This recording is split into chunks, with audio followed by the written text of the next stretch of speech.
everybody, Jenna here. Today I'm going to show you a new project that I'm doing for our brand new site, crafthappens.ning.com. If you're looking for a new fun place to go and chat and do swaps and craft, then crafthappens.ning.com is the place to go. We've just been open a couple days, but we're having lots of fun and we have lots of swaps open, so come check us out. My particular first swap that I'm opening, I'm doing two, so this is my first one. This is actually in the Seasons and Holidays group.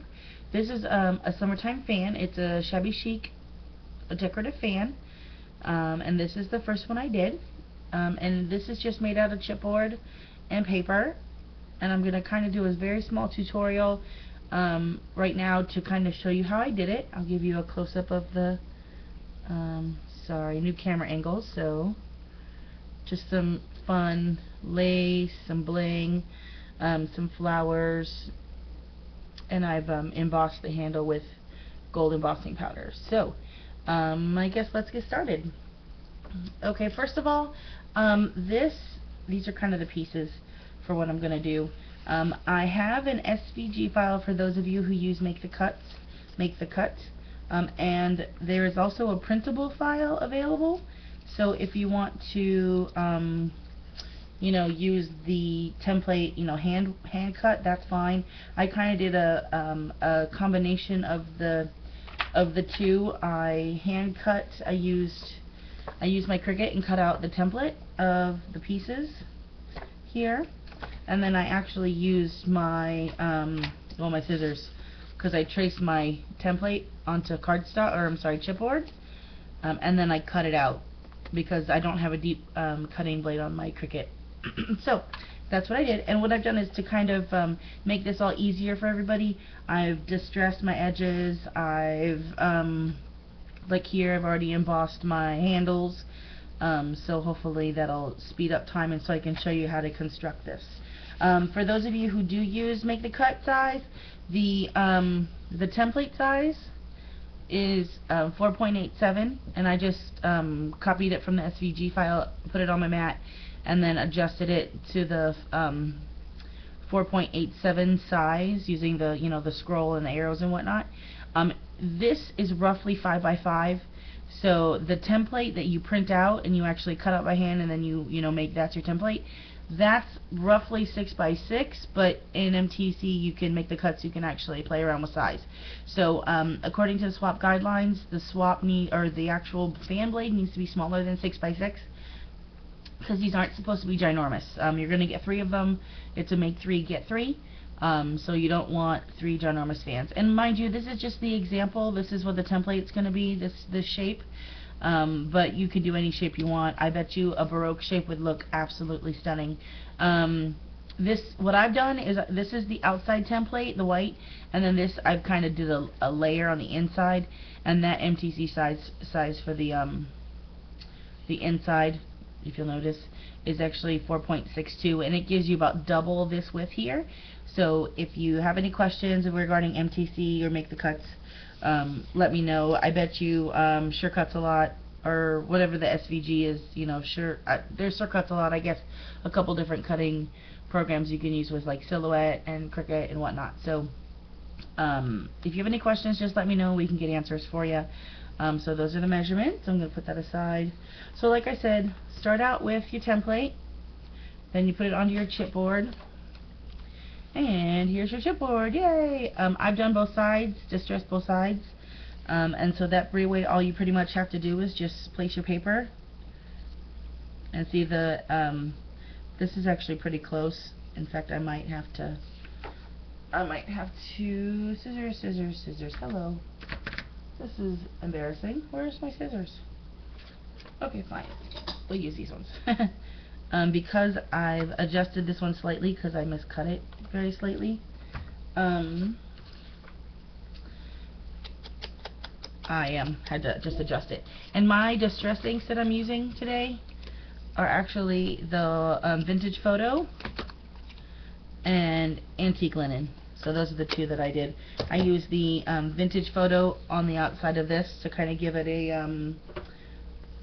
a contrast. If you notice here, a little bit of a contrast.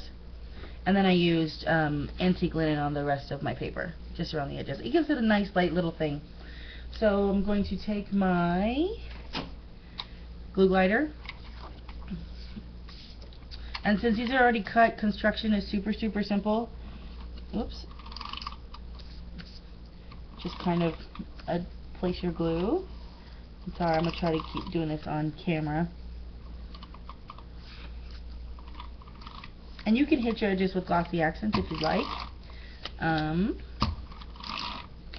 But I just used a crap ton of this. I'm sorry, a whole bunch of this. So then you place it on your edge. Oops, gotta get my glue overs. You know how that goes when you go over. Okay. So place that like so, and there's the back. And placement here isn't so critical because this is going on the wall. You know, this is the back side, but you know, I don't like to leave things unfinished, so that's why I did that. Okay, so do the same thing with these are your 2 layers for the front. And if you notice, it kind of gives you a little bit of a difference there. I kind of like that. So I'm using, speaking of paper, I'm using the K & Company, it does not call it anything specific, I don't think. I got this at Hobby Lobby, but it doesn't say like a name on it or anything. Really cute papers. Very shabby chic in the color palette I wanted to use. But yeah, this doesn't have a name. So this is what the stack looks like. And it's double-sided because K & Company rocks that way. Oh, let's not do that on the distressed edge because it would be embarrassing.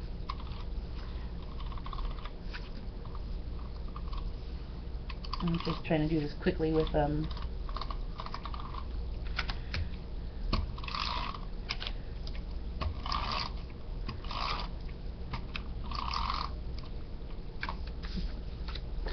okay, and then this just goes in the center. Space it as, you know, as best as you can. Press it down really well. And then do the same here. Yeah, construction on this is super easy. It's, you know, just glue down your papers.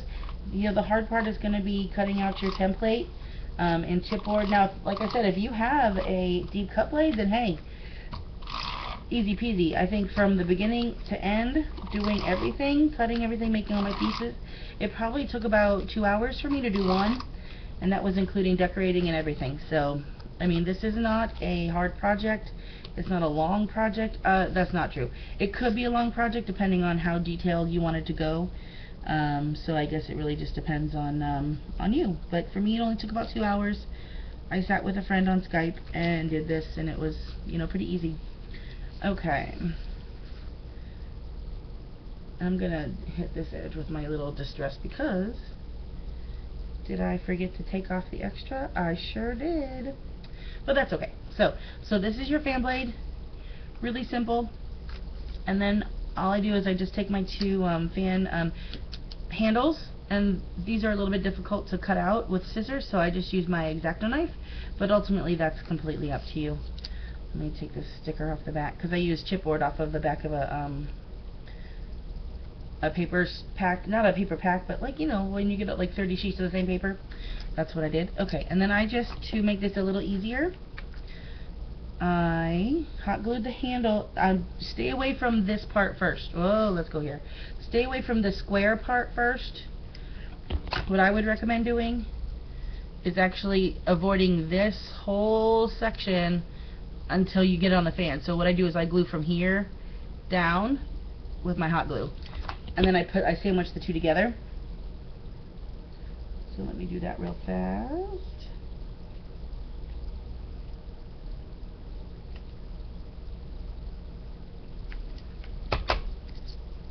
Okay, sorry. I need to be off screen for a second because I need to line it up. Okay, here we go.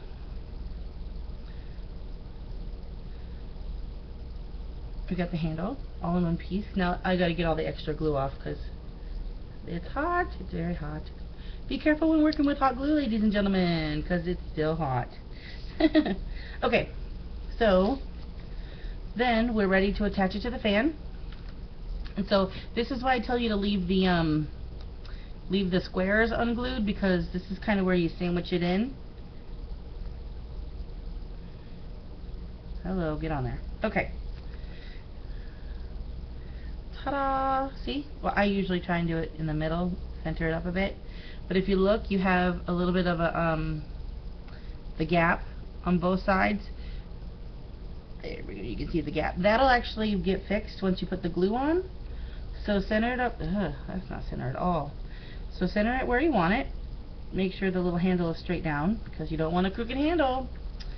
And then you just glue. Because I'm right-handed. Here we go. Okay. You just glue on the inside and stick it down. And this paper is really forgiving. If you do happen to get glue on the outside, you can either wait till it dries, or you can live dangerously like me and just get it while it's wet. Okay. And you can, if you ever make any mistakes at this point, you can just cover it up with a flower or something fun. That's what I did in the first one. So we've got the handle almost down. Stick, stick, stick, stick. Ta-da! Now, and if your hot glue is super, super hot, be careful, because it could actually reheat your embossing powder here. I've done that once, and it's not very fun. No, no, no. Okay, so here is our fan completely put together. Ta-da! Now the fun part is decorating. I've just taken some flowers that I got from a swap. They were, pre-done. You can use Prima flowers, you can use Recollection flowers, you can use pretty much anything you want. But I had these handy, so I'm just going to place them like so. And I have bling on my other one, and I've done the impossible. I've run out of bling. How embarrassing is that? Who runs out of bling? So needless to say, I'm going to be going to Michael's today, as soon as my video is done uploading, to get some more bling. Not completely run out of bling, but I don't have my favorite pieces. I'm a really big fan of the the strips that you can cut and do whatever you need to do. So I'm just gonna kind of place that here. I place my bling first, because that way you're not, I just do. That's just why. Okay, so I'm gonna crowd those up here, and then to make my little lace fan, I use my little non-stick mat. Put some glue. Make sure I'm doing it on camera. Stick my edges down. Be careful, it's hot. And then just fold it really cool. It's just super, super simple to make a little lace flourish. Lace flourish. What the heck am I talking about? A lace little tuft, or whatever these are called. See? Easy. And then you just hold it down and you glue it. Obviously, being super careful because it's hot. Hot, hot, hot, hot, hot. So you just do each layer. And because you're working on a non-stick mat, it just peels up super easy. I definitely recommend either working on the rubber surface or a mat like this, a little piece of paper. And actually I'm going to kind of fold this under like that, because I don't like that raw edge. Like I said, this is a new camera angle. That's hot. So sorry about, that's still hot. Sorry about the off camera bit. I'm still kind of getting used to it. Okay, so there was our little tuft of ribbon. And sorry, you gotta get the glue strings. It's like the bane of a crafter's existence is glue strings. And I'm just gonna slide this under here. Let's do it back in frame. And there is pretty much our non-glued down things. So let me get these other things down real fast.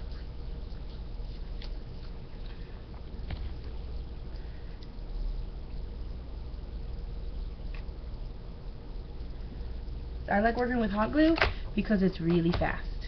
I mean, it's pretty much you set it and you go.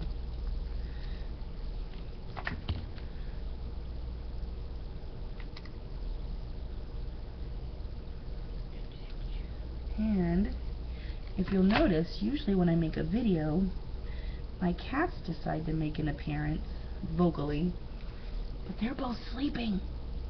So we're going to let sleeping cats lie. I'm going to say that, and of course one's going to go nuts. But all my friends can tell you that there is not a Skype session in which my cats do not say hello. So, okay. So we got that here. And I'm going to use just a little bit of loose bling to kind of accent everything. I bought the pound bucket of the bling, and I tell you, I'm going to have bling for the rest of my life. So, I know that I put a new sticky mat down, they're going to be a pain in the rear end to get on the tweezer. Sorry. There we go. Okay. Say a little bit of hot glue in the back, and I just put this as an accent here.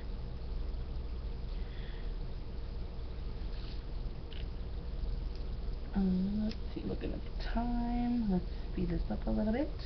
I've only got like 3 or 4 more rhinestones to glue on, so we're almost done. But you see how easy this was? I mean, putting it together really is super easy. Get on there. Thank you. Putting it together is easy. Really the most complicated part of this whole project is, you know, cutting out your pieces and your templates. And then you can poke a hole in the bottom here of the handle, and then string some ribbons through it, and it's, I mean, you have a perfect hanging spot to hang it from. It just looks, I mean, it just looks so cute. I mean, it's perfectly shabby chic, and, you know. So, I hope everyone likes the swap. We're super excited at crafttapandbuttoning.com to have everybody and see everyone in chat. So if you ever have any questions or anything like that, just get with one of us. We're happy to help you out. I'm personally going to sign up for a number of swaps myself after my project here is done. So I've got another journaling spot to, I have another swap that I have not shot the video for, but it's for journal swaps, and it's a vintage winter in July swap. I thought it was going to be kind of fun because everyone likes Christmassy, wintry stuff in July when it's so hot to cool down. So here we go. See, all done. Nice and rhinestoney, and you know, like I said, put a little hole in the bottom here, and you're good to go. So if you have any questions or you want the SVG file or just even the template for this, don't hesitate to give us a shout. I can be found usually in chat or anywhere on crafttapandbuttoning.com. Thank you so much for watching, and we'll talk to you later. Bye.